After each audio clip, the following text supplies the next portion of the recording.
Hello everybody. Today we just learned about Romero Britto, and we are going to be making some sunsets, but specifically some heart sunsets. And it's pretty simple, pretty easy. So to start, what you're going to do is you are going to make 3 curved lines. I like to start in the middle and do 1 curved line right there to make a hill. Just like that. Then you're gonna do 2 more. So I'm gonna do 1 here and 1 here. I suppose you could do like 2 on this side. It's up to you, like it's your artwork, but I'm gonna do 1 on either side. 1 there, and 1 there. So these are the hills to our landscape. So now we're gonna do our sunset above it.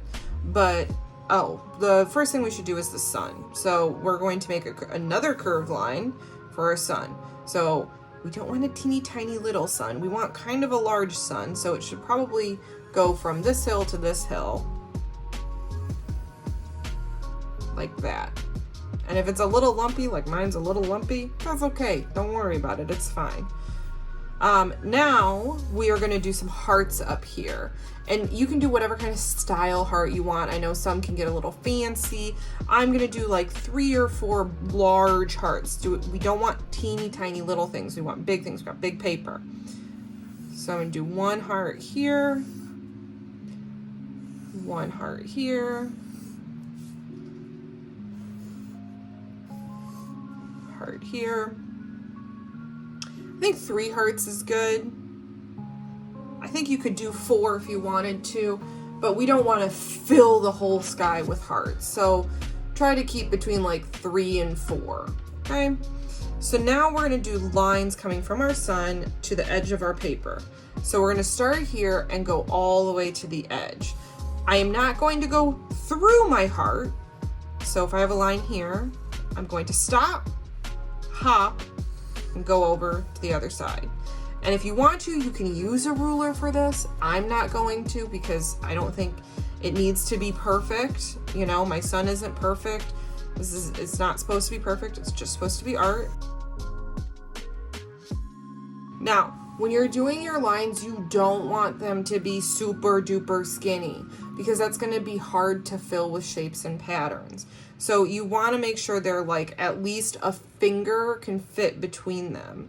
So like this one that I drew, this extra line, I'm actually gonna erase that because my finger can't fit between those lines. That's too skinny. It's gonna be too hard. And if you're like, no, I can do it, just trust me. Just trust me. I've done this before. So my finger can fit between them. It's a little tight, but I think I can do it. I think the rest of them are good. So, the next thing we're gonna do is we are going to fill this with patterns. Now what you wanna do is you wanna keep it simple. You wanna do simple patterns. So for example, I'm gonna show you this picture of another project I've done that was inspired by Romero Britto. And you can see my patterns they're not super complicated patterns. They're simple shapes, simple lines that are just repeated. Okay, so keep it simple. I have put online a pattern idea sheet to help you guys, so that way if you're getting stuck and you can't think of any more, look at the pattern idea sheet. I do that all the time when I am doing my own art. So I'm gonna keep this over to the side so that I can look at this for some ideas of different patterns I can do. But you wanna fill it with patterns.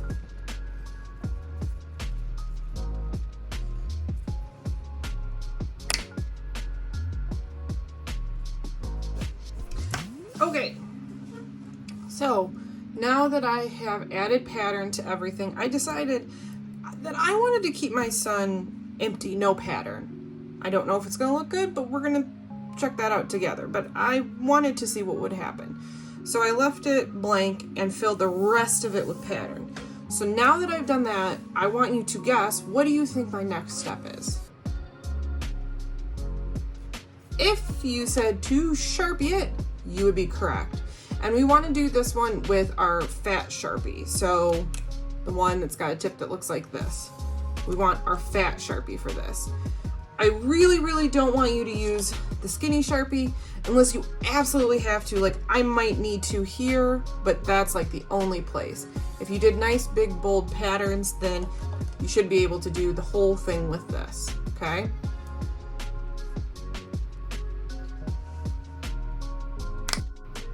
Okay, so I finished Sharpieing, so I want you to take a guess at what you think the next thing I'm gonna do is. If you said erase, you would be correct. So even when I trace, I have spots where you can still see pencil lines.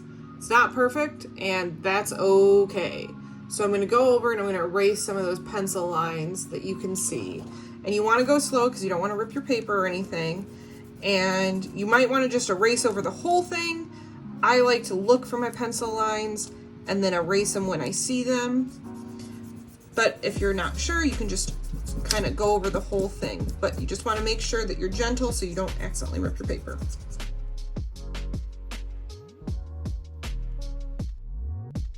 Okay, so now that I'm done erasing, I don't see any more pencil lines, we are going to color. So we are going to use markers to color our picture.